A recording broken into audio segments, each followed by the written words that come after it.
Hi every one. അപ്പം ഞാൻ കുറേ നാളെ റെസിപ്പീസൊക്കെ ഷെയർ ചെയ്തിട്ട് ഡെലിവറി കഴിഞ്ഞപ്പോൾ പിന്നെ ഇങ്ങനെ കുക്കിംഗ് വീഡിയോസും റെസിപ്പീസൊക്കെ ഷെയർ ചെയ്യാൻ ടൈം കിട്ടാറില്ല. അപ്പോൾ ഇന്നെന്ന് പറയുന്നത് ഉണ്ണികൾക്ക് കൊടുക്കാൻ പറ്റിയ നല്ല പ്രോട്ടീൻസ് റിച്ച് ആയിട്ടുള്ളൊരു കുറുക്കിൻ്റെ റെസിപ്പിയാണ്. ഞാനിപ്പോൾ കുറച്ചായിട്ട് കണ്ണനെ ഈ ഹോം മെയ്ഡ് സിർലാക്കിൻ്റെ റെസിപ്പി ഉണ്ടാക്കിയിട്ടാണ് കുറുക്കി കൊടുക്കുന്നത്. അത് നല്ല ഇഷ്ടമായിട്ടുണ്ട്, അത് നന്നായിട്ട് കഴിക്കുന്നുണ്ട്. നമ്മൾ ഈ കടകളിൽ നിന്നൊക്കെ മേടിക്കുന്ന സിർലാക്കിനേക്കാളൊക്കെ വളരെ നല്ലതാണ്. നമുക്ക് വീട്ടിൽ തന്നെ എളുപ്പത്തിൽ ഉണ്ടാക്കാൻ പറ്റാവുന്ന ഈ സിർലാക്കിൻ്റെ റെസിപ്പി.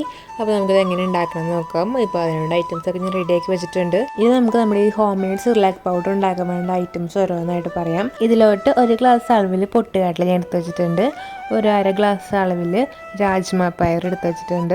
നല്ലോണം പ്രോട്ടീൻസ് ഉള്ള പയറാണ്. പിന്നെ 1 ഗ്ലാസ് അളവിൽ കപ്പലണ്ടി.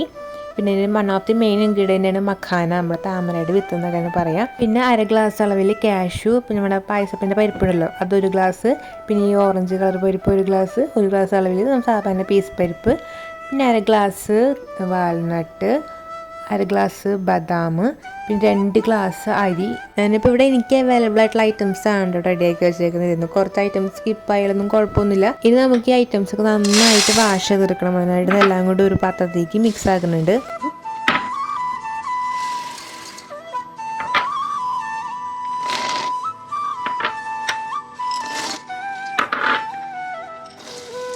പിന്നെ ഞാനിവിടെ മഖാന കഴുകണില്ല, കാരണം അത് വെള്ളത്തിലിട്ട് കഴിഞ്ഞാൽ അത് ചുങ്ങിപ്പോവും. പിന്നെ കാഷ്യും ബദാമും വളരെ സെപ്പറേറ്റ് കഴുകാമെന്ന് വെച്ചു. പിന്നെ അരി ഓൾറെഡി ഞാൻ കഴുകി ഉണക്കി വെച്ചിട്ടുണ്ടായിരുന്നു. ഇതിലോട്ടുള്ള ഐറ്റംസ് എല്ലാം കൂടി നന്നായിട്ട് നല്ല വെള്ളം തെളിയണ വരെ ഒരു 3-4 വട്ടം നന്നായിട്ട് കഴുകി ക്ലീൻ ആക്കി എടുക്കണം കേട്ടോ.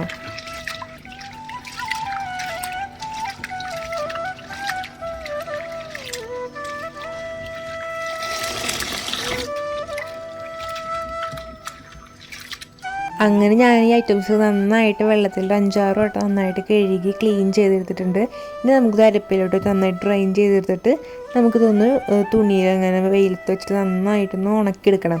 ഞാൻ അറൗണ്ട് ഒരു 2 to 3 hours വെയിലത്ത് വെച്ച് നന്നായിട്ട് ഉണക്കിയെടുത്തിരുന്നു.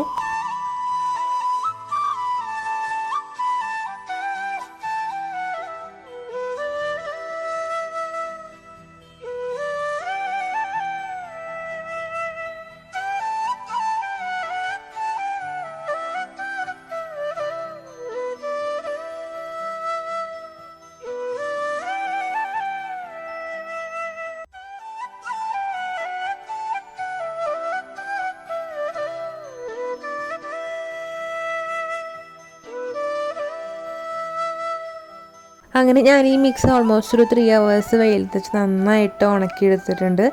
വെള്ളത്തിൻ്റെ അംശമൊക്കെ നന്നായിട്ട് വലിഞ്ഞു പോയിട്ടുണ്ട്. ഇനി ഇതിലോട്ട് നേരത്തെ ഓൾറെഡി കഴുകി വെച്ചിട്ടുണ്ടായിരുന്ന അരിയും കൂടി ഇട്ട് നന്നായിട്ട് മിക്സ് ചെയ്ത് കൊടുക്കാം. അതിനുശേഷം നമ്മൾ ഈ മിക്സ് ചെയ്ത ഐറ്റംസ് എല്ലാം നമുക്ക് നന്നായിട്ടൊന്ന് റോസ്റ്റ് ചെയ്തെടുക്കണം. അതിനായിട്ട് അടി കട്ടിലൊരു പാത്രത്തേക്ക് ഇട്ട് കൊടുക്കുക. ഞാനിപ്പോൾ ഉരുളിയാണ് എടുത്തിട്ടുള്ളത്. നമ്മളിത് ലോ ടു മീഡിയം ഫ്ലെയിമിൽ ഇട്ടിട്ടാണ് റോസ്റ്റ് ചെയ്തെടുക്കാനായിട്ട്. എപ്പോഴും നന്നായിട്ട് ഇളക്കി കൊടുത്തോണ്ടിരിക്കുക. എല്ലാ സൈഡിക്കും കറക്റ്റ് ലെവലിൽ ചൂടെത്തേണ്ട രീതിയിൽ. ഓൾമോസ്റ്റ് ഒരു പകുതി ആകുമ്പോൾ നമുക്ക് ഇവിടെ മഖാന ഇട്ട് കൊടുക്കുക. അതേപോലെ തന്നെ കുറച്ച് ഓട്സും കൂടി ഇട്ട് കൊടുക്കുന്നുണ്ട്. ഒരു 1 ഗ്ലാസ് അളവിൽ ഓട്സ് ഇട്ട് കൊടുക്കുന്നുണ്ട്. ഇനി ഇതെല്ലാം കൂടി നല്ല രീതിക്കൊന്ന് റോസ്റ്റ് ചെയ്തെടുക്കണം.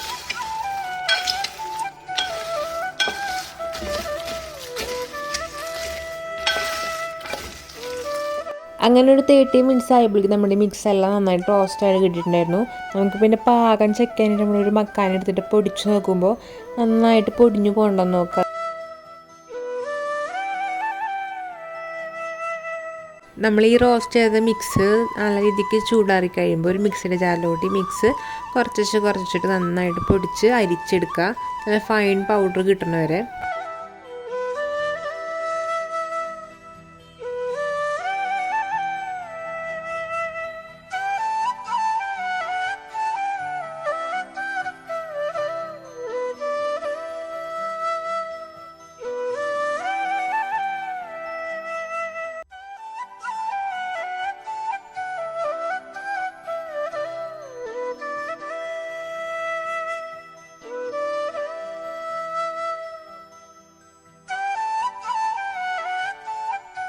ആൻഡ് ഫൈനലി നമ്മുടെ ഹോം മെയ്ഡ് സിർലാക്ക് ഇവിടെ റെഡി ആയിട്ടുണ്ട്. എല്ലാം മിക്സ് നന്നായിട്ട് പൊടിച്ച് നല്ല ഫൈൻ പൗഡറായിട്ട് കിട്ടിയിട്ടുണ്ട്.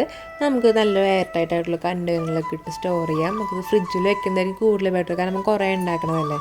അപ്പോൾ ഞാനത് ഫ്രിഡ്ജിലാണ് സ്റ്റോർ ചെയ്ത്. ഇനി നമുക്കിത് കുറുക്കിയെടുക്കാനായിട്ട് ഞാൻ 2 സ്കൂപ്പ് അളവിലാണ് ഉണ്ണിക്ക് കൊടുക്കാറ്.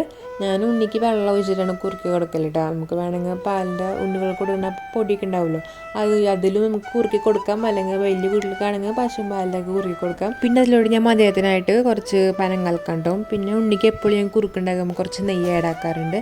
അതും കൂടി ആഡാക്കിയിട്ട് നന്നായിട്ട് കുറുക്കിയിട്ട് നമ്മുടെ കുറുക്ക് റെഡിയാവും. അപ്പോൾ നമ്മുടെ ഇന്നത്തെ വീഡിയോ ഇത്രേ ഉള്ളൂ. അപ്പോൾ ഈ റെസിപ്പി ഇഷ്ടപ്പെട്ടെങ്കിൽ എല്ലാവരും ലൈക്ക് ചെയ്യാൻ ഷെയർ ചെയ്യാൻ മറക്കരുത്. പിന്നെ കുട്ടികളുള്ള അമ്മമാരുണ്ടെങ്കിൽ തീർച്ചയായിട്ടും ഉണ്ടാക്കിയിട്ട് നിങ്ങളുടെ കുട്ടികൾക്ക് കൊടുക്കാൻ നോക്കുക. അത്രയും നല്ലൊരു കുറുക്കിൻ്റെ റെസിപ്പിയാണ്. അപ്പോൾ ഇനി അടുത്ത വീഡിയോയിൽ കാണുന്നവരെ ഓക്കെ ബൈ, താങ്ക് യു.